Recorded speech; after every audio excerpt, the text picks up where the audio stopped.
시청자 여러분 안녕하세요. TV 한밤의 멘토 시간을 맡은 이성대입니다. 자, TV 한밤의 멘토 원래 이 시간은 주식쇼 스트라이크 2부 시간인데요. 이 시간은 제가 이제 TV 한밤의 멘토라는 시간을 통해서 한밤의 멘토라는 시간으로 만들어서 여러분들께 이제 좋은 내용과 그리고 시황으로 일단은 진행을 하려고 하고 있습니다. 제가 이제 TV 한밤의 멘토 저 혼자 진행을 하는 게 아니라 제가 이제 멘토가 되어 주실 우리 한 분을 모셨습니다. 김수영 씨 소개시켜 드리도록 하겠습니다. 네, 안녕하십니까? 네, 반갑습니다. 한밤의 멘토 보조 김수영입니다. 보조는 아니고요. 네. 예. 우리 뭐 이제 제가 지난번에도 한번 말씀드렸듯이 네. 우리가 이제 이 TV 한밤의 멘토 시간을 진행을 하면서 이 방송을 보시는 시청자분들한테 진정으로 이제 멘토가 되고 정말로 이제 여태까지 경험했던 좋은 이런 내용들 그리고 아는 지식을 통해서 많은 이제 지식을 전달하려고 하는 그리고 이제 멘토로서 이제 역할을 하려고 하는 거니까요. 우리 잘 진행을 해보도록 하겠습니다. 자, 그러면 바로 시작하도록 하겠습니다. 추세의 시작점만 공략한다. 성장주, 실적주 중심의 중소형주 모멘텀 매매. 분산 투자로 위험도 최소화한다. 성공 투자의 안전 길잡이. 이성대 전문가의 멘토링 지금 공개됩니다.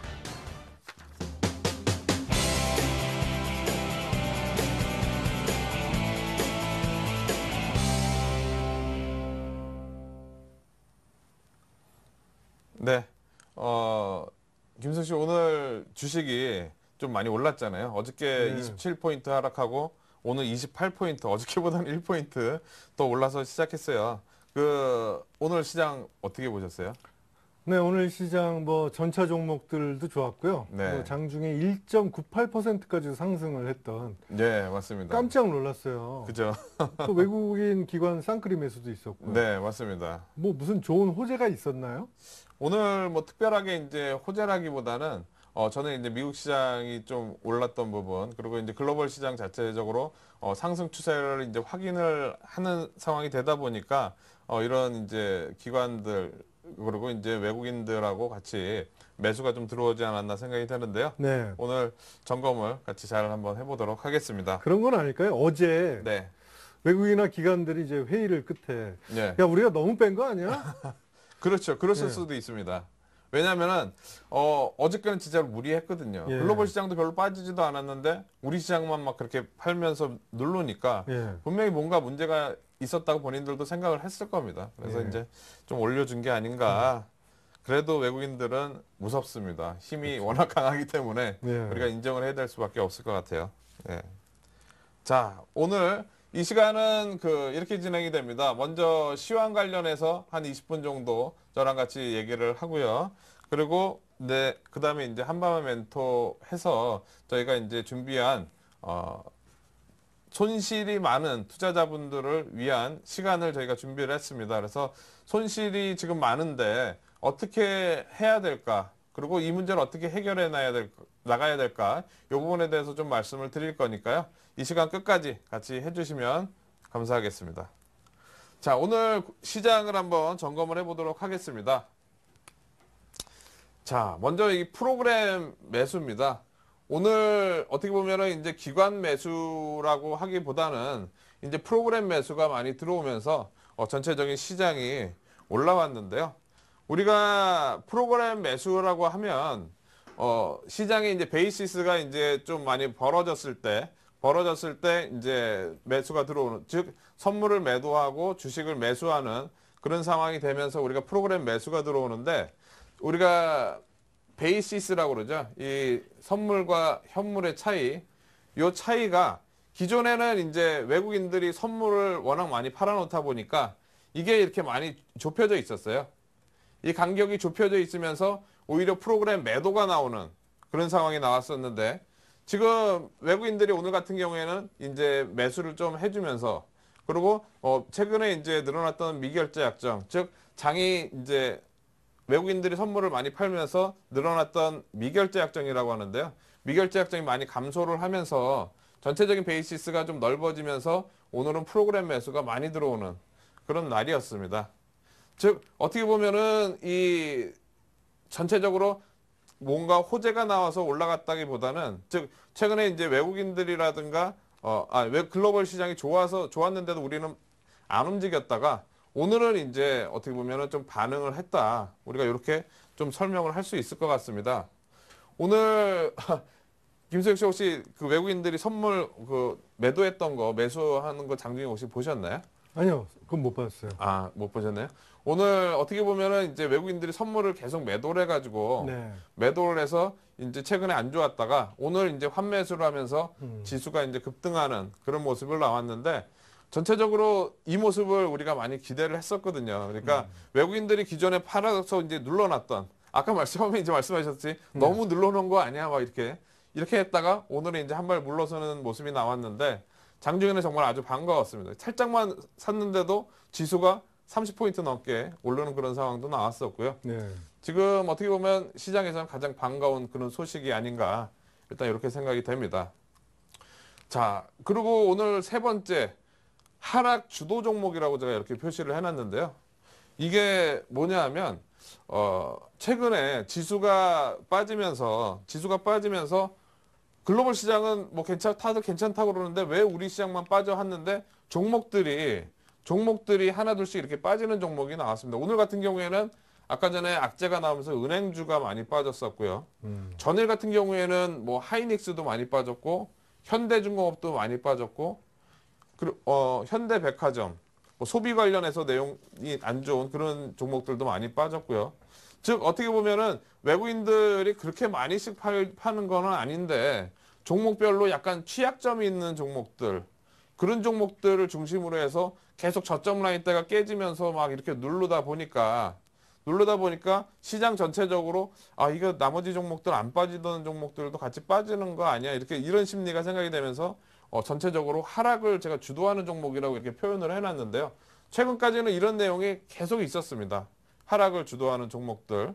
그러다 보니까 오늘은 또 은행주가 빠지면서 그나마 이제 또 지수가 좀 올라가려고 하는데 이제 또 하락을 주도를 했고 그리고 이제 우리가 경기 방어주라고 그러죠.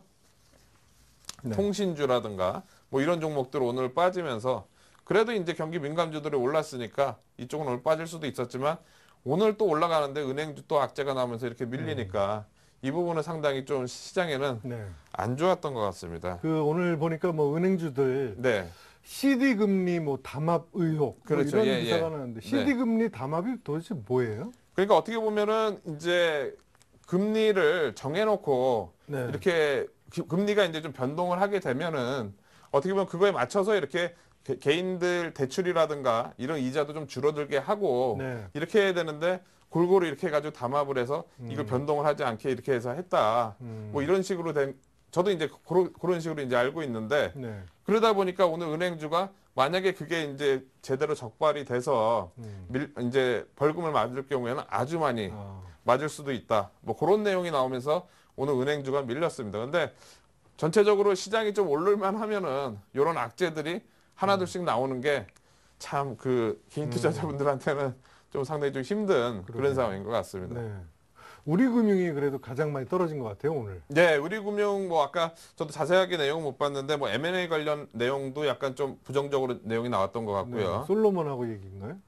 정확하게는 저도 잘 모르겠습니다. 근데 그 내용이 좀 잘 안 됐다는 그 내용 때문에 많이 밀렸던 것 같고 네. 지금 우리금융 같은 경우에는 최근에 어떻게 보면 차트 흐름상으로도 좀 안 좋은 모습이 미리 좀 나왔었습니다. 그래서 제가 금융주 중에서는 우리금융 같은 경우에는 우리금융이라든가 나머지 쪽은 약간 조심을 하자 제가 말씀을 드렸는데요. 네.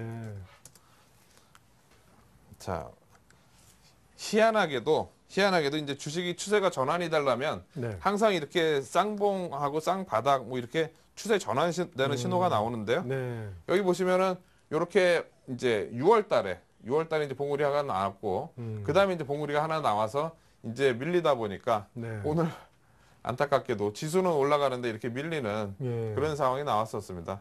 근데 지난번에도 마찬가지였는데요. 지난번 이때 5월 달 지수 급락할 때 이때도 마찬가지였었는데 이 우리금융은 지수 바닥에 비해서 약간 좀 미리 돌아섰어요. 6월 달이 이제 바닥이었었는데 네. 5월 달에 미리 바닥을 찍고 저점이 올라가면서 이제 올라가는 모습을 보였거든요. 음. 즉 어떻게 보면 금융주들은 기본적인 이익이라든가 이런 부분이 나는 부분이 있기 때문에 저평가된 부분이 있으니까 요 라인 때는 분명히 뭐 지지가 되지 않을까. 즉 오늘 지수랑은 같이 안 움직이긴 했지만 그래도 이제 좀 그렇게 하방경 직선 좀 유지되지 않을까 이렇게 생각이 됩니다. 금융주, 은행주들 평소에 좋아하세요? 잘 안 삽니다. 잘 안 사세요? 저는 거의 안 삽니다. 무겁게 움직이나요, 평소에? 얘네들? 왜냐하면 모멘텀이 없습니다. 아, 우리가 이제 글로벌 시대잖아요. 예. 글로벌 시대면은 이제 현대차, 삼성전자 이렇게 글로벌로 뻗어나가는 기업들은 이제 국내 시장에서 이제 해외 시장으로 나가다 보니까 훨씬 더 큰 시장에서 놀 수가 있는데 네. 우리나라 금융주들은 나눠 먹기잖아요. 수출이 없죠? 그렇죠. 그죠? 해외에서 이제 수익이 거의 안 나는 걸로 알고 있어요. 네, 그죠? 최근에 이제 증권사 같은 경우에는 해외에다가 이제 지점을 여러 군데 냈는데 특히 네. 삼성증권인가요? 네. 거기서 이제 손실을 많이 봐가지고 오히려 지점을 폐쇄하는 뭐 그런 것도 있었거든요. 예. 그러니까 실제로 금융주들은 저는 아직까지는 좀 모멘텀이 없다고 생각이 되고 증권주들도 어떻게 보면은 지난번 이제 증자를 한 6개월 전인가 많이 했었기 때문에 네. 이익 규모는 그대로고 최근에 거래 대금도 작고 그러다 보니까 증권주들도 지금 당장은 좀 힘들지 않을까. 그래서 금융주들은 많이 올라와봐야 박스권 정도 되지 않을까 생각이 됩니다. 예전에요. 네. 1년 전인가 2년 전에 무슨 은행과 증권 네. 뭐 이렇게 뭐 합병 뭐 이런 네, 걸로 막 이슈가 되고 그러지 않았었나요? 그때 이제 금융사들이 이제 증권사 인수하는 뭐 그런 내용이 있긴 있었는데요. 네. 그때 이제 뭐 제대로 진행이 되지는 않았었고요. 제가 볼 때는 이제 은행도 원래 이제 수가 좀 많았다가 어떻게 보면 합쳐지고 하잖아요. 네. 근데 증권회사들은 아직 수가 너무 많습니다. 각자 이제 특화된 증권사들이 많이 있긴 있는데 앞으로는 분명히 좀 합쳐지는 예. 그런 상황이 계속 나올 거예요. 그래서 증권사들은 국내 시장에서 나눠먹기식이 되다 보니까 키움증권이라든가 네. 이렇게 뭐 낮은 수수료, 뭐 자기만의 이제 특화된 그런 내용이 있는 증권사 아니고서는 나머지 증권사들은 메리트가 별로 없는 그런 네. 상황이 되고 있습니다. 알겠습니다. 예. 자, 지수 잠깐 한번 보도록 하겠는데요. 네. 지수가 지금 이제 제가 여기다 삼각수렴이라고 써놨는데 네. 지난번에도 제가 한번 말씀을 드렸어요. 우리가 지금 보시면 자, 업종 차트를 잠깐 보고 말씀을 드리도록 하겠는데요. 여기 보시면 이제 최근에 고점 라인대를 이은 선과 그리고 이제 여기 저점 라인대를 이은 선, 이 부분에서 이제 삼각수렴이 최근에 되고 있었습니다. 삼각수렴이 되고 있었는데 네. 너무 작네. 이렇게 이제 되고 있었는데 이 부분 보시면 이 부분에서 이제 최근에 이제 확 깨지면서 어떻게 보면 이 수렴이 이제 아래쪽으로 깨지면서 아래쪽으로 힘을 작용을 하는 게 아니냐 이런 식으로 이제 됐었는데 다시 기관 매수에서 올라왔고 다시 한번 이제 어저께 또 깨지면서 제대로 하락 추세가 되는 거 아니냐 이제 그런 우려가 이제 상당히 많았죠. 다행히 근데 오늘 올라섰습니다. 근데 우리가 이 삼각수렴이라는 거는 힘이 모여지는 그런 과정이거든요. 지난 그 1월 달에도 이때도 마찬가지로 이제 삼각수렴이 된 상황에서 어떻게 보면 위로 이제 올라가는 그런 모습이 나왔는데요. 이 상황에서도 이제 위로 돌파를 하면서 여기서 이제 외국인들 매수해서 위로 올라갔는데 지금도 마찬가지로 아직 이 박스권 삼각수렴 이제 안에 있는 상황이라서 여기서 이제 위로 돌파하는 모습이 나와줘야 됩니다. 지금 실제로 그 글로벌 시장 같은 경우에는 지금 거의 한 독일이라든가 뭐 미국 시장 같은 경우에는 우리나라 지수로 따지면 1950에서 한 2000포인트까지는 올라와 있어요. 근데 우리 시장은 지금 너무 밑에 있고 지금 외국인들이 선물 매도하는 뭐 제가 볼 때는 그렇습니다. 그러니까 우리나라의 약간 구조적인 모순, 예를 들어서 이제 우리는 수출이 너무 많고 삼성전자가 최근에 너무 많은 이제 점유율을 차지하고 있다 보니까 삼성전자가 글로벌 시장에서 스마트폰 벌써 이제 점유율이 많이 늘어났다 보니까 더 이상 늘어날 수 있는 부분이라든가 이런 거에 대한 한계에 대한 이런 우려라든가 그리고 뭐 여러 가지 우리나라가 좀 이제 수출 쪽인데 글로벌 시장 조선이라든가 이런 쪽 부분도 최근에 수주라든가 이런 부분이 많이 있는 데도 있었지만 뭐 현대중공업이라든가 약간 취약한 그런 기업들도 많이 있었고 그러다 보니까 우리나라의 선물 지수를 많이 팔아놓고 종목들을 하나씩 팔면서 하락으로 유도를 했던 게 아닌가 일단 이렇게 생각이 되고요. 네. 지금 이런 수렴 과정에서는 아직 있기 때문에 우리가 위로 올라갈 수 있는 즉 올해 1월 달처럼 여기 수렴해서 올라갈 수 있는 그런 기대감을 우리가 한번 가져볼 수 있는 그런 시점이라고 볼 수가 있겠습니다. 네. 자, 글로벌 시장 시간이 이제 빨리빨리 가니까 글로벌 시장 잠깐 보도록 하겠습니다. 지금 글로벌 시장은 상승 추세가 계속 유지가 되고 있습니다. 참 이거 우리나라 시장만 보면은 되게 안타까운 그런 상황인데 글로벌 시장 잠깐 한번 보도록 하겠는데 그 중에서 가장 이제 제일 우선이 이제 얘기가 나오고 이제 독일 증시를 한번 보도록 하겠습니다. 네. 지난번에 네. 이게 독일 증시인데요. 이거 기억나실 거예요. 제가 이제 하락 추세에서 네. 상승으로 돌았을 때는 이제 요 부분 까마니 평선이 이렇게 돼서 하락 추세에서는 요 안에서 이제 지수가 왔다 갔다 하다가 상승 추세일 때는 돌파를 하고 확인하고 그 다음에 이제 이런 식으로 네. 올라간다. 제가 지난번에 이때쯤 한번 말씀드렸던 것 같습니다. 그렇죠. 예. 조정 시 매수. 맞습니다. 예. 예. 지금 정확하게 전고점 부근에서 돌아서면서 하락 추세에서 상승으로 이제 FM대로 돌아서고 있거든요. 우리가 생각을 해본다면 뭐 독일이 어떻게 보면 경기가 상당히 좋은 상황이죠. 근데 그리스라든가 이제 스페인이라든가 유로존 재정 악화에 따른 그런 부담을 질 수 있는 그런 상황인데 지금 이렇게 상승 추세가 이어지고 있단 말이에요. 그렇게 되면은 글로벌 시장은 이렇게 상승 추세가 되고 있는데 우리 시장은 아까 이렇게 바닥권에서 삼각 수렴이 되고 있으니까 제가 볼 때는 그렇습니다. 오늘 오늘 새벽에 오늘 아침에 이런 이제 글로벌 시장이 전고점을 돌파하는 모습이 나오게 되고 미국도 올라가고 막 하다 보니까 선물 많이 팔아놨던 쪽에서 아까 말씀하셨듯이 이거 너무 많이 팔아놓은 거 아니야 그러면서 네. 사놓는 그런 액션을 이제 취한 거죠. 그러면서 이제 약간의 이제 올라오는 그런 모습이 나온 상황인데 네. 지금 글로벌 시장은 상승 추세가 계속 좀 이어지고 있는 그런 상황입니다. 그래서 우리나라가 상대적으로 상당히 좀 많이 빠져 있으니까 이 부분이 이제 슬슬 부각이 되는 그런 시점이 아닌가 일단 판단이 되고요. 네. 어떻게 보면 이렇게 올라가는 이유가 이제 저는 유동성 효과가 이제 슬슬 나타나고 있다고 생각이 되는데요. 우리가 이제 글로벌 공조라고 그러잖아요. 각국이 이제 위기를 이겨내기 위해서 2009년도에 양적 완화 정책이라든가 돈을 많이 푸는 정책을 많이 이렇게 취하면서 그때부터 이제 경기가 회복되는 그런 상황이 나오고 파산했던 뭐 GM도 다시 살아나고 미국 경기도 다시 올라가고 여러 가지 상황이 나왔단 말이에요. 근데 이번에도 마찬가지로 지금 중국도 금리 인하를 하기 시작을 했고요.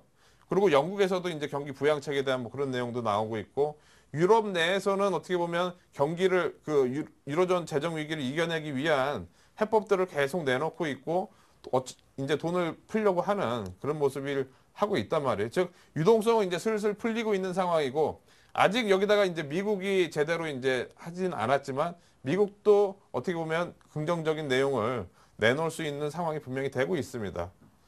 이게 항상 옛날 같았으면은 벌써 이 정도 중국이 금리 인하했다 그러면 아주 큰 상승이 벌써 시작이 됐을 거예요. 네. 근데 요즘에는 지금 반영이 안 되고 있다가 이제 슬슬 좀 반영이 되고 있습니다.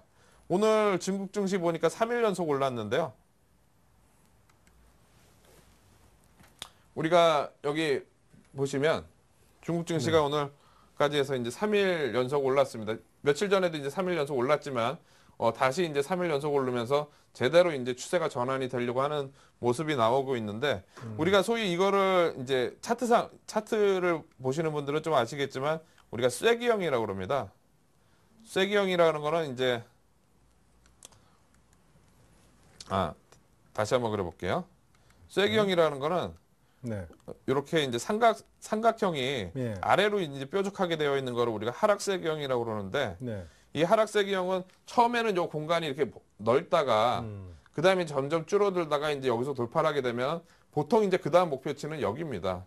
여기까지 올라오는 경우가 많은데 이게 하락세기형의 형태의 하나인데 중국 시장이 오늘 이렇게 나왔단 말이에요. 네. 즉 금리 인하는 이때쯤 했었고 금리 인하 이때쯤 했었고 한 달 전에도 또 이때쯤인가 했었고 그러니까 금리 인하하고 올해 초부터 이제 지준율 인하도 계속 했었고 그러다 보니까 금리 인하 효과가 처음에는 없다가 그 다음에도 없다가 이제는 경기가 아주 안 좋으니까 안 좋다고 원자보 총리가 계속 얘기를 하니까 그런 거에 대한 이제 반응을 하려고 이제 쐐기형이 나오면서 여기서부터 이제 올라가기 시작을 하는데 저는 오늘 중국 시장 올라간 게 의미가 분명히 있다고 생각이 됩니다. 최근에는 분명히 반응이 없었어요. 네.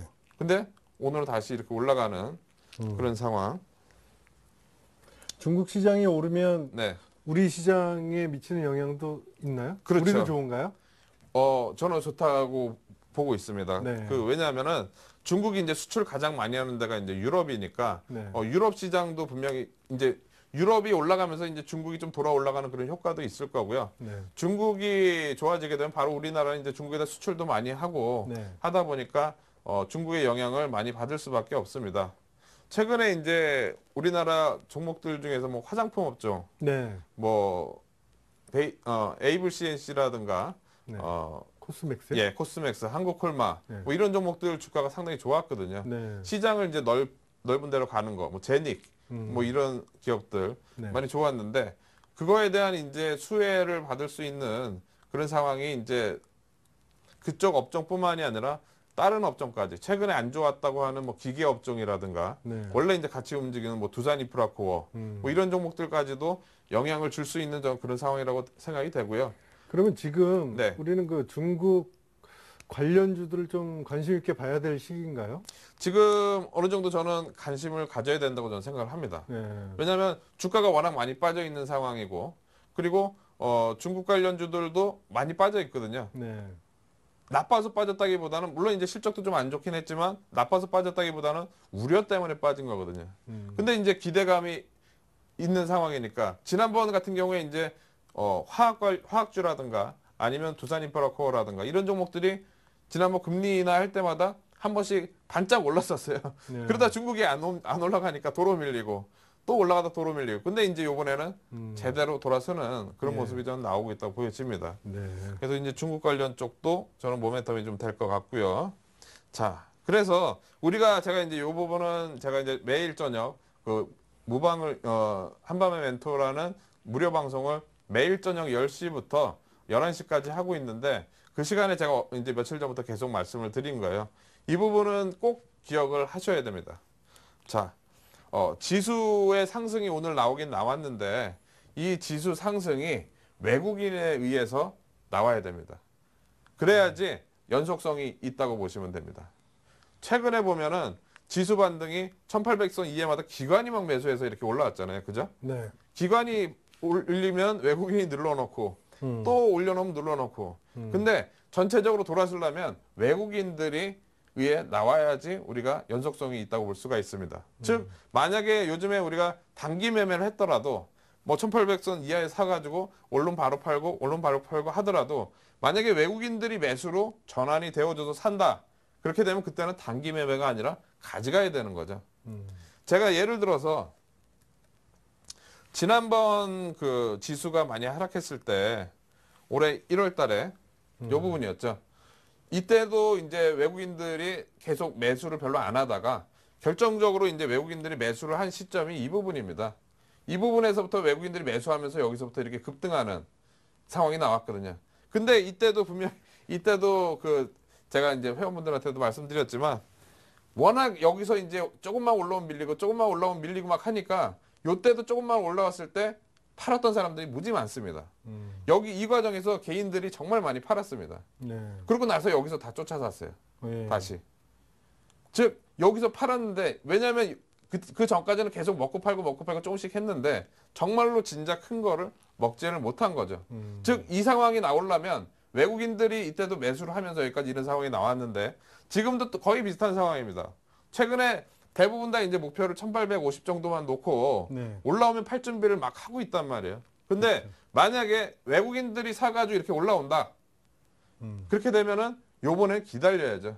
왜냐하면 글로벌 시장은 다 여기 와 있는데 네. 우리도 한 요만큼까지 그냥 올라올 수 있는 상황이 나올 수가 있습니다. 즉 외국인들이 사서 올라간다. 외국인들에 의해서 지수 상승이 나온다. 그렇게 되면 시장을 네. 하락 추세가 이제 마무리가 되고 상승으로 돌아선다고 이렇게 봐야 됩니다. 그런 건 어때요? 네, 차라리 네, 몇 달 쉬면서 네. 1900 넘어가서 지지를 해주면 그때 네. 들어가는 건 어때요? 그러면 이제 항상 후회를 합니다. 아, 그래요? 그럼요.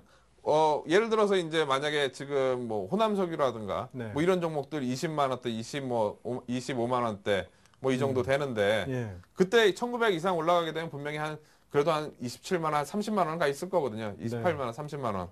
그렇게 되면은 이때 분명히 이런 생각을 할 거라고요. 아, 그때 25만 원대 살 걸.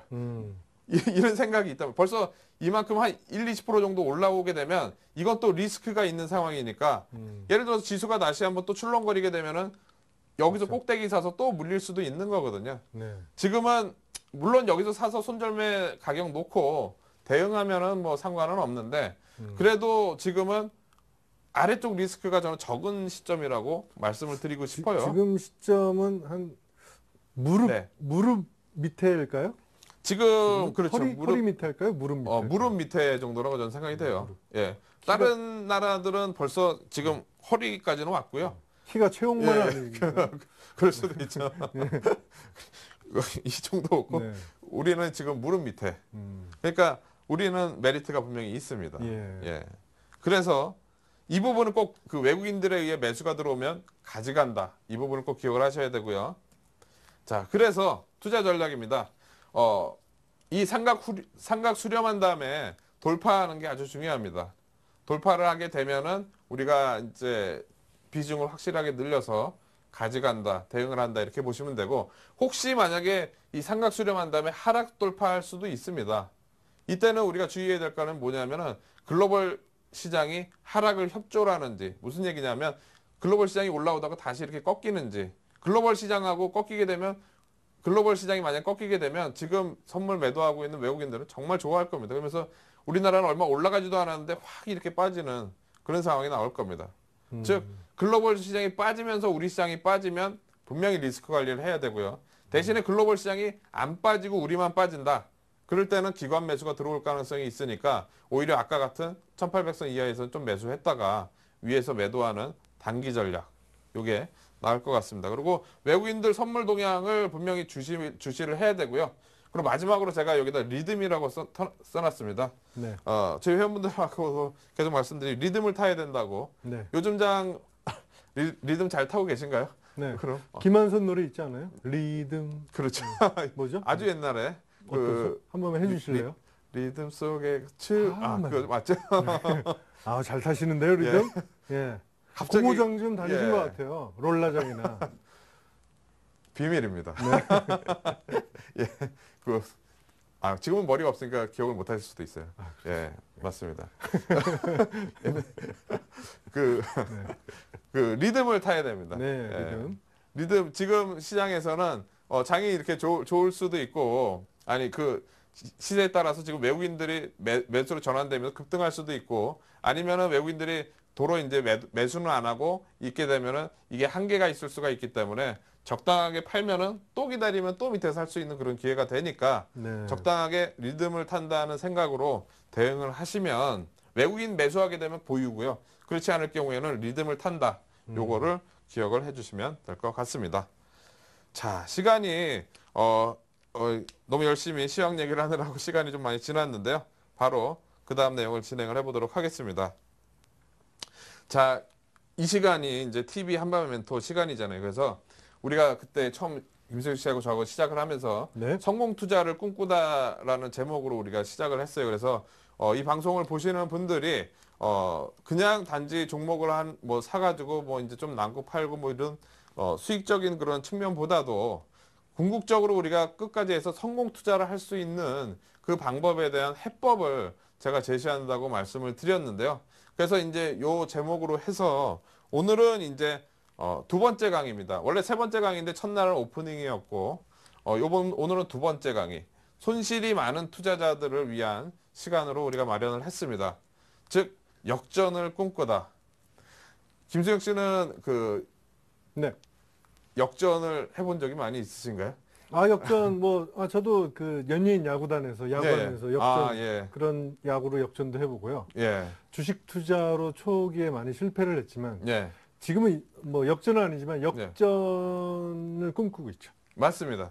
그 역전을 못해도 상관없습니다. 우리가 그 예를 들어서 이제 우리가 운동 경기라든가 뭐 이런 걸 보더라도 역전하는 모습을 보게 되면 정말로 막 기분 좋고 막 네. 그렇잖아요. 맞아요. 근데 주식 투자도 마찬가지입니다. 여태까지 계속 실패를 하셨다면 분명히 이런 역전을 꿈을 꿔야 됩니다. 그래야지 역전이 일어나는 거예요. 네. 우리가 역전을 꿈을 꿔야지 그렇게 이제 역전을 하려고 행동을 하게 되고 노력을 하면서 그 다음에 하다 보면 역전에 이제 가깝게 가게 되는 겁니다.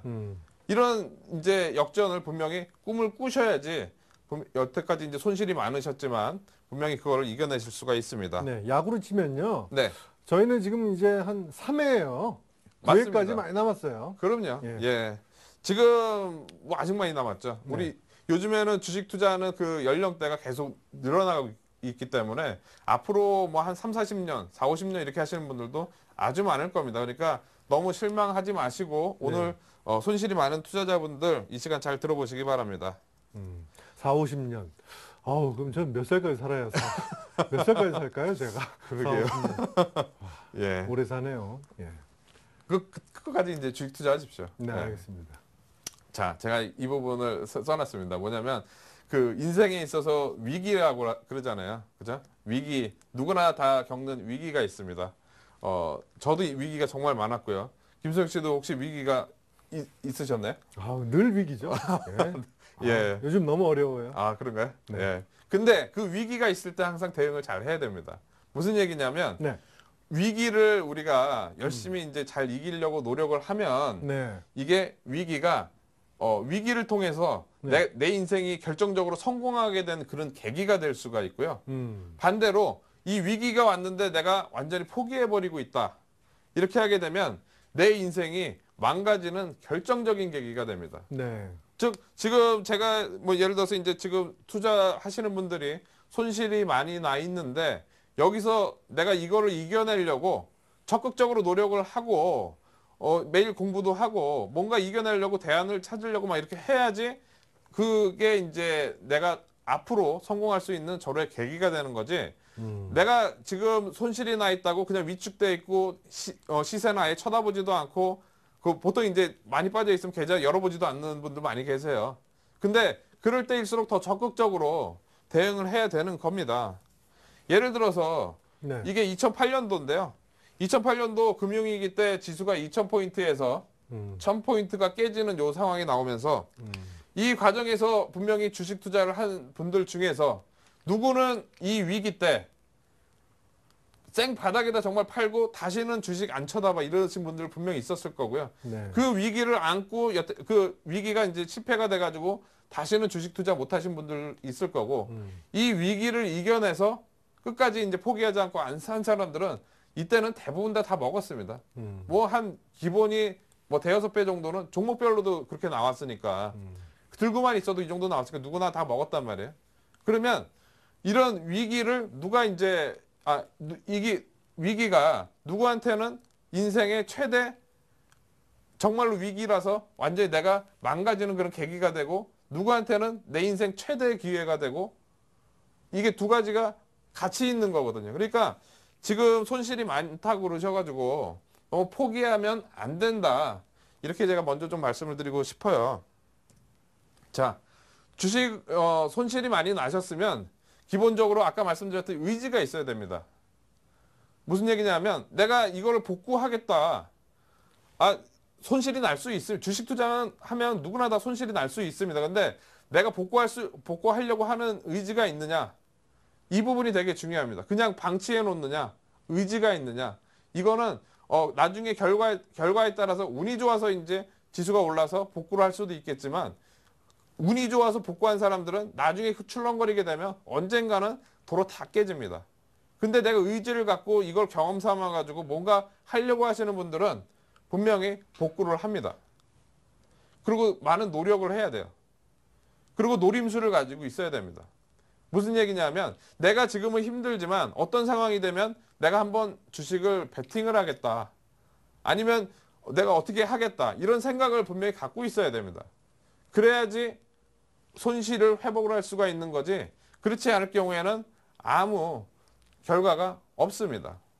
이거는 저도 이제 주식 투자 오래 하면서 많은 이제 파동을 겪어왔지만 이거는 분명한 겁니다. 지금 장이 어렵고 정말로 뭐 하루에 몇십 포인트씩 오르락내리락 일어나는 상황에서 정말로 타이밍 잘 잡아서 이렇게 뭐 짧게 매매하는 건 뭐 상관이 없겠지만 일일이 이걸 다 맞춰서 한다는 건 정말 불가능하거든요. 누구나 다 손실을 알 수 있습니다. 근데 이런 내가 손실이 났을 때 어떻게 복구를 하느냐. 특히 그냥 뭐 10%, 15% 이렇게 손실이 난 게 아니라 30%, 40% 나가지고 정말 회복하기 힘드신 분들, 이런 분들 같은 경우에는 이런 의지를 갖고 노력을 해야 되고 그다음에 노림수를 분명히 갖고 준비를 하셔야 됩니다. 자, 김수영 씨 옛날에 혹시 주식 투자해가지고 많이 네. 힘드실 때 그런 어떻게 보면 그 심리적으로 네. 가장 좀 많이 힘들지 않으셨나요 옛날에? 아, 힘들죠. 그죠? 너무 힘들죠. 맞습니다. 내가 왜 이걸 했나? 그죠? 예. 네. 뭐 한탕 없을까? 맞습니다. 시간을 좀 돌렸으면 네. 딱 그 한 달 전으로 돌아갔으면 뭐 그런 생각들 많이 하셨을 거예요. 밤에 혼자 상상하는 것 같아요. 그죠? 혼자 반성하고 예. 그때 내가 그걸 왜 샀을까? 아, 내가 저걸 샀더라면 네, 뭐 이런 그죠. 상상. 예. 그걸 샀더라면 이런 예. 생각을 많이 하셨을 거예요. 근데 어차피 이제 손실이 나신 분들은 이게 결과적으로 손실이 난 거고 물론 아직 팔지는 않았거나 아니면 손절매를 했겠지만 가장 중요한 거는 이 심리적인 안정이 제일 중요합니다. 이 심리적인 안정이 왜 중요하냐면 제가 이제 그림을 준비를 했는데요. 네. 여기 아파트가 있고 그 다음에 자동차가 있고 그 다음에 TV가 있습니다. 예를 들어서 처음에 이제 주식 처음 하시거나 아니면은 어느 정도 했는데도 이거 그 리스크 관리가 잘 안 되시는 분들은 그 손실이 나게 되면 네. 무리를 합니다. 즉 내가 만약에 한 10% 터져가지고 10% 터져가지고 이제 TV 정도 손실을 봤는데 여기서 마음이 급하다 보니까 네. 뭔가 더 많이 해보려고 돈을 막 더 집어넣고 신용으로 해가지고 네. 하다가 거기서 손실이 나가지고 자동차도 잃어버립니다. 처음에 TV 하나 잃어버릴 걸로 끝내야 되는데 자동차를 잃어버려요. 그렇죠. 그러다가 더 무리를 합니다. 이거 꽤 큰 거 잃어버렸으니까 내가 더 무리를 해서 뭔가 돈을 더 넣어가지고 한 방에 만회하겠다. 이런 생각을 갖고 있다가 아파트 날리시는 분들도 정말 많이 봤습니다. 네. 즉 처음에는 그분들 저는 이제 증권회사에 있었으니까 처음에는 이제 약해요. 뭐 이 정도 이럴 수는 있습니다. 근데 어떻게 보면 이 정도는 그냥 손절매죠. 손절매 해야 되는데 손절매를 안 하고 버티다가 오히려 뭐 신용으로 더 사가지고 자동차 읽고 더 돈 더 투자했다가 아파트까지 읽고 네.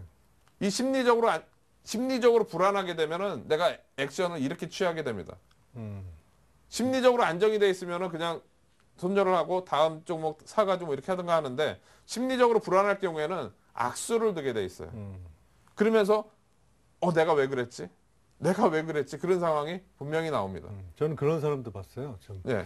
자기 집만 날리면 되는데 부모님 예. 집 담보, 처갓집 재산 예. 다 날린 사람 봤어요. 여기다 이제 하나 이 아파트 동 한 채가 날아가는 네. 그런 거가 될 수도 있죠.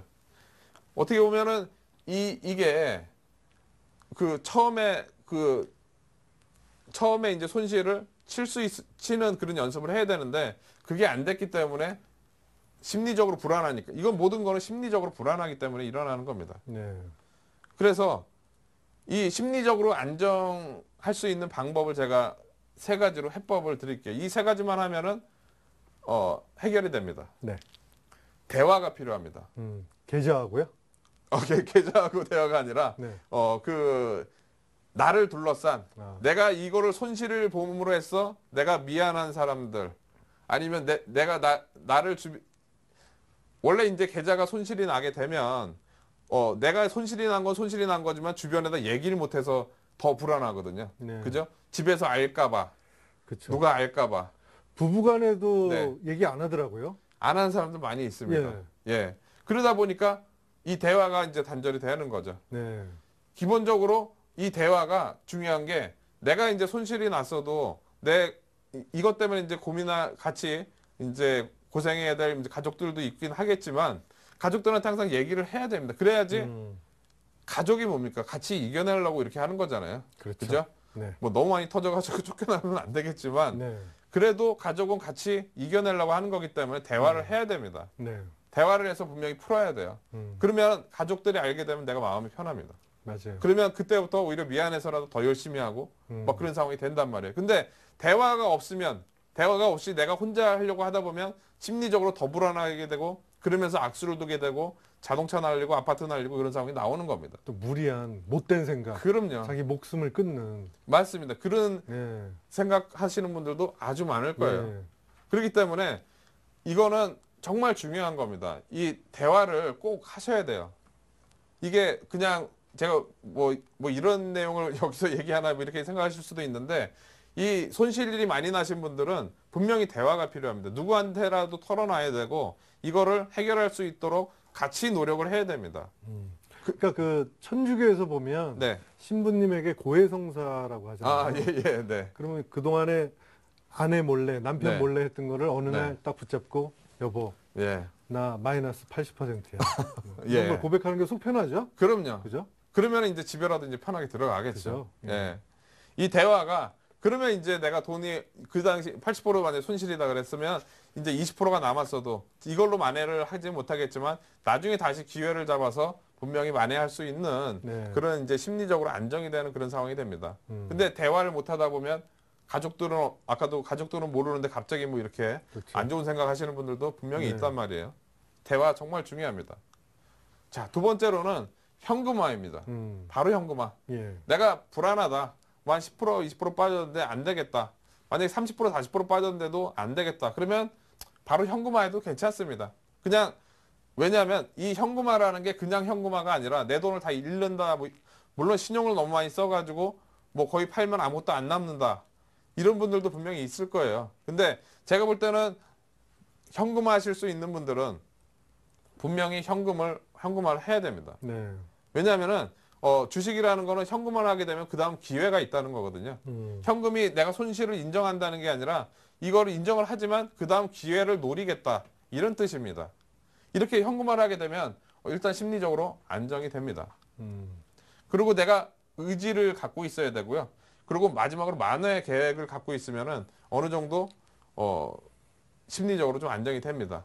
만회 계획이라는 거는 내가 만약에 지금 50%가 터졌다. 그럼 이거를 한 번에 만회하겠다 이렇게 생각하면 안 되겠죠. 차례로 나눠서 이렇게 만회를 하겠다. 뭐 예를 들어 10% 먼저 이번에 만회하고 그 다음에 이렇게 차근차근 시간을 갖고 정말 안전한 때만 뭐 매매하겠다던가 뭐 이렇게 하게 되면은 심리적으로 일단 안정이 될 수가 있죠. 네. 이 심리적으로 안정이 되는 게 손실을 하시는 분한테는 지금 가장 필요한 그런 겁니다. 그래서 이거를 꼭 하셔야 됩니다. 이게 제가 버려야 산다고 이렇게 제목을 정했는데요. 조급함을 버려야 돼요. 그리고 한 번에 만회하는 거 이거를 분명히 버려야 됩니다. 네. 예를 들어서 내가 30% 손실이다. 1억을 투자를 했는데 지금 뭐 한 7천만 원 남았다. 7천만 원 남았다. 그러면은 처음 투자하신 분들이라든가 아니면은 나는 주식을 좀 하긴 했는데 이 정도 터졌으면 상당히 많이 터졌으니까 3천만 원 금액이 크니까 두려워하시는 분들이 있다고요. 근데 이런 분들 같은 경우에는 이렇게 말씀을 드리고 싶어요. 한 뭐 10%라도 먼저 내가 충분히 기다렸다가 정말 이제 안전하다고 생각이 됐을 때 매매를 한다든가 그래서 한 10% 정도 먼저 만회를 한다고 생각을 하시고 30%를 다 만회하는 게 아니라 10%만 만회한다고 생각을 하시고 이렇게 한번 해보시면은 마음이 편합니다. 즉 예를 들어서 7천만 원에서 만약에 8천만 원 딱 되면은 8천만 원에서 9천만 원 또 금방 됩니다. 처음 7천만 원부터 1억까지 그냥 가려고 이렇게 하다 보니까 마음이 조급한 거예요. 근데 7천만 원에서 8천만 원 간다. 이거는 조금만 하면은 쉽게 되거든요. 이렇게 한 번에 만회하려고 하지 마시고 나눠서 하시고 그 다음에 조급함을 분명히 버려야 됩니다. 그래야지 내가 심리적으로도 안정이 되고 이 그 시장에서 아까 말씀드렸듯이 제가 역전을 꿈꾸다라고 말씀드렸잖아요. 역전을 꿈꾸다는 게 이제 물론 손실도 만회하고 이제 수익으로 돌아서는 게 중요하지만 수익도 중요하지만 이제 일단 만회하는 게 중요하니까 즉 역전이 손실이 만회가 돼야지 그다음에 역전이 되는 거니까 이 부분을 꼭 지키셔야 됩니다. 자, 그러면 이거는 이제 그냥 원론적인 내용인데 요거는 잠깐 보도록 하겠습니다. 손실이 왜 날까? 제가 여기 네 가지로 딱 이렇게 해놨습니다. 김수영 씨 혹시 이런 적 있으세요? 종목에 대해 이 종목 너무 좋다, 올라간다. 그래가지고 끝까지 들고 있다가 혹시 손실이 나신 적 있으세요? 네, 있죠. 많으시죠? 종목에 대한 예. 신념이라기보다는 네. 맹목적인 사랑, 맹목적인 원사이드 사랑. 사랑이죠. 그죠? 예. 예. 많은 분들이 이런 분들이 상당히 많습니다. 예, 예를 들어서 주식을 이제 너무 이제 이 종목 확실하다. 누구한테 이제 맹목적으로 얘기 들어가지고 올라간다. 이렇게 해가지고 듣고 기다리다가 결과적으로는 뭐 50% 빠져도 기다리고 70% 빠져도 기다리고 네, 상장 폐지되고 뭐 그런 경우도 많이 맞아요. 있죠. 예. 이 종목에 대한 신념 때문에 그렇다고 저는 생각이 되는데요. 종목에 대한 신념에는 항상 책임이 따른다는 것을 분명히 기억을 하셔야 됩니다. 네, 두 번째로는 초보자라서 내가 손실날이라고는 생각도 못했다. 이러신 분들 계세요. 네, 초보 투자자분들 같은 경우에 이제 계좌가 터지고 난 다음에 난 이럴 줄 몰랐다. 아니면은 주변에다가 내가 핑계를 대시는 분들 계세요. 그렇죠. 계좌는 깨졌는데 핑계를 네. 대시는 분들이 있단 말이에요. 네, 이거는 아무 소용 없습니다. 계좌가 깨졌는데 뭐 무슨 그거예요. 이거는 안 됩니다. 초보 그리고- 운전자라고 다 사고 나고 다니지는 않죠. 그렇죠. 맞습니다. 예, 근데 이제 이 초보 투자자분들이 손실이 났을 때는 항상 핑계를 댄단 말이에요. 근데 핑계는 주식 투자에서는 먹혀 들어가지가 않죠. 네. 어차피 계좌는 손실이 났으니까. 세 번째로 난 손절매가 정말 안 된다. 즉 손절매가 안 되시는 분들은 손실을 계속 갖고 가는 거죠. 네 번째, 그냥 올라갈 거라고 믿고 있었다. 이러신 분들도 계십니다. 근데 이런 원인을 이제 제거할 수 있는 방법에 대해서 한 가지씩 보도록 하겠는데요. 네, 자, 먼저 종목에 대한 신념입니다. 내가 먼저 종목에 대한 신념을 너무 많이 갖고 계신 분들은 이 신념보다는 계좌가 우선이라고 머릿속에 항상 생각을 하고 계셔야 됩니다. 즉, 내가 이 종목이 안만 좋아도 내 계좌가 제일 우선이다. 그리고 아니다 싶으면 분명히 버릴 수 있어야 됩니다. 내 계좌가 깨지지 않는 선에서 종목에 대한 신념은 괜찮습니다. 근데 계좌가 깨지면서까지 종목에 대한 신념을 너무 많이 가지시면 안 되고요. 내용이 정말 좋아도 손절 가격이 오면 일단 매도한 다음에 다시 사겠다. 이렇게 생각을 하셔야 돼요. 누구한테 얘기를 들었고 이 종목 정말 좋다. 사봐라. 이렇게 얘기를 들었건 아니면 내가 정말 무슨 지인한테 얘기를 들었건 아니면 그 회사의 내부에서 뭐 얘기를 들었건 어디서 얘기를 들었건 정말 내가 봐도 좋은데 샀단 말이에요. 근데 타이밍에 문제가 될 수도 있고 그 종목 자체적으로 내가 모르는 내용 때문에 밀릴 수도 있다는 걸 항상 기억을 하시고 너무 신념을 갖지 말고 손절 가격이 항상 오면은 정해놓고 재매수하겠다. 이거를 꼭 기억을 하셔야 됩니다. 그러면은 이제 다음에 매매하실 때도 이런 맹목적으로 주식을 사가지고 손절하는 그 손실이 많이 나는 그런 경우는 피하실 거고요. 두 번째로 이제 초보자라서 손실이 날이라고는 생각도 못했다. 자, 제가 이제 저희 회원분들한테도 핑계 대지 말라고 말씀드렸습니다. 네, 기초부터 배우셔야 됩니다. 우리가 예를 들어서 이제 학교를 졸업하고 직장을 들어가서 업무를 배울 때도 기초부터 하나씩 다 배우면서 쌓아가면서 10년, 20년 하다 보면 그 업무에 이제 베테랑이 되는 겁니다. 하다못해 이제 주식 투자도 마찬가지거든요. 내가 처음부터 하나씩 배워가면서 이게 쌓아가야지 거기서 내공이 쌓이면서 고수가 되는 거거든요.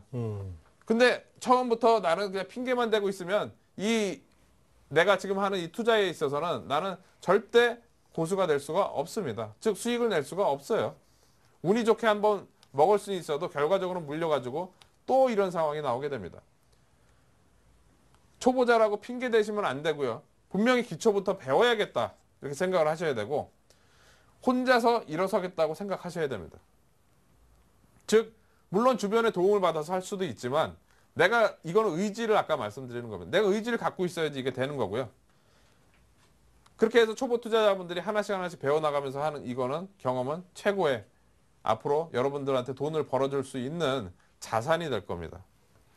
자, 세 번째, 나는 손절매가 정말 안 된다. 손절매도 훈련이 필요합니다. 손절매도 훈련을 해야 돼요.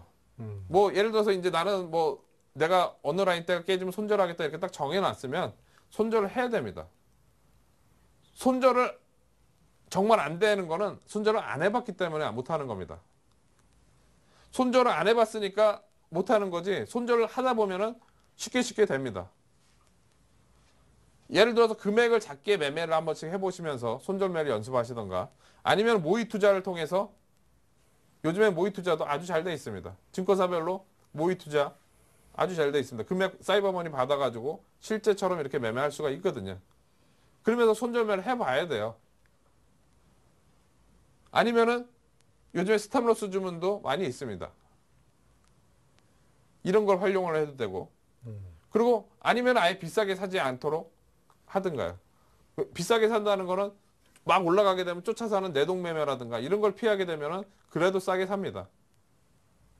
즉 손절매가 안 되시는 분들은 훈련을 하셔야 돼요. 이거 손절매를 처음 투자하시는 분한테 손절매라고 그러면 못합니다. 당연히 못합니다. 근데 필요합니다.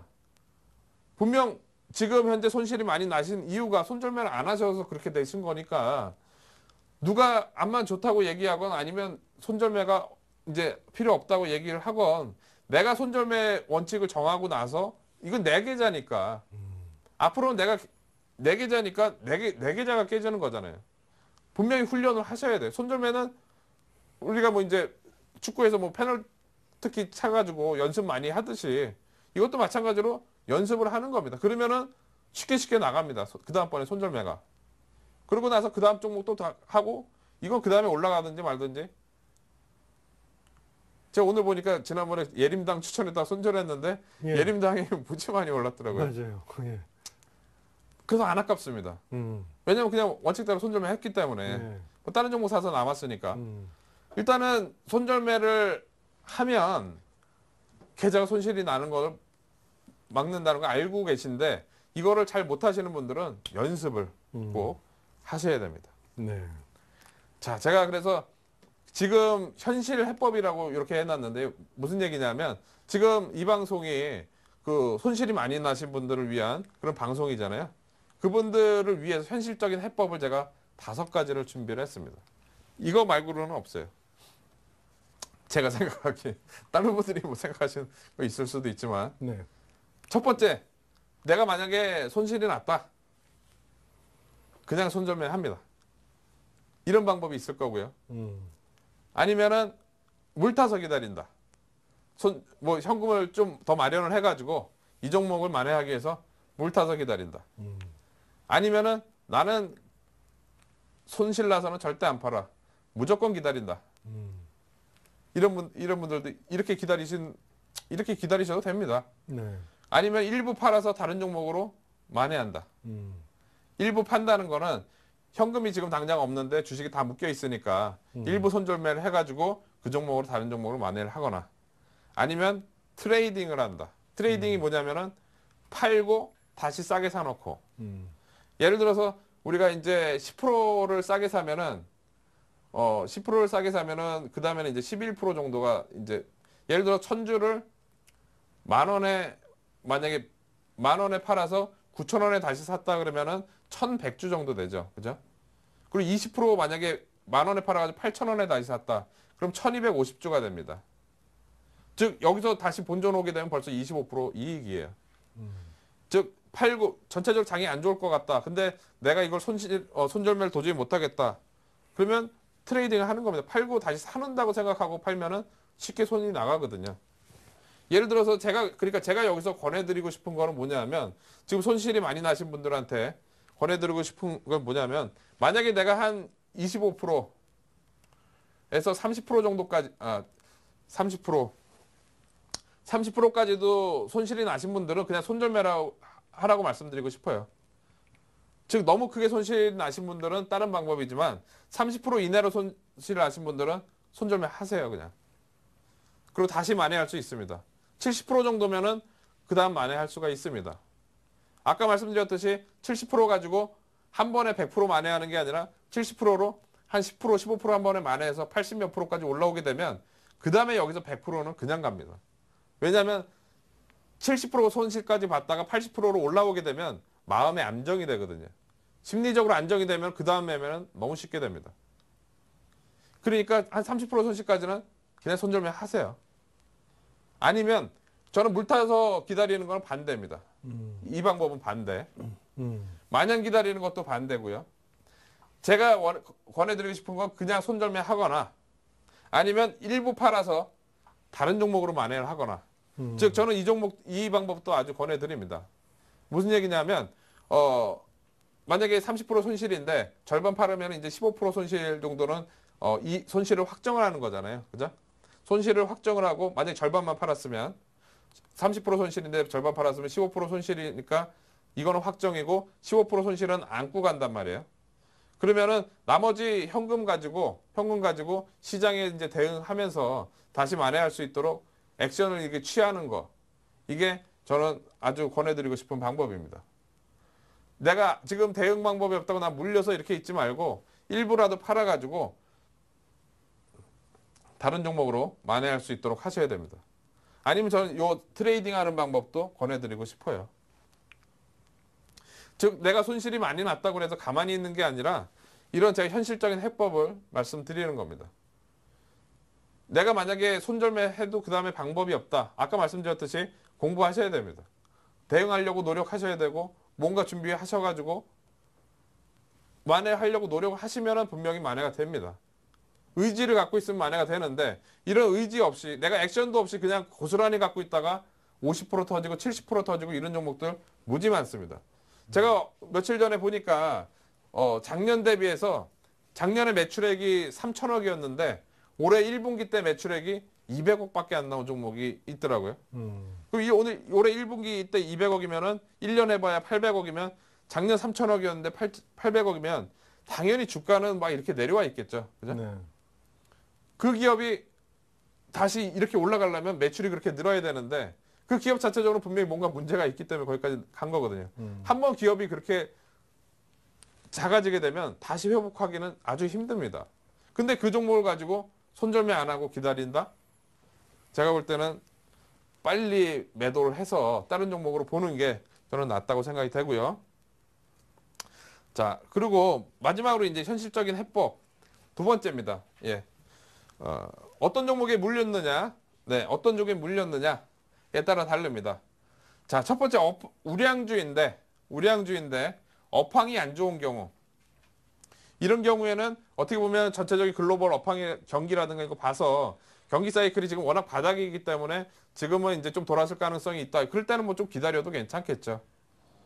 근데 업황이 너무 좋다가 이제 꺾이는 초기 단계에 물려가지고 이런 때는 분명히 상황에 따라서 이거는 보유를 하기도 하고 기다리기도 하고 기다리지 않기도 하고 두 가지 경우에 따라서 대응을 해야 될 것 같고요.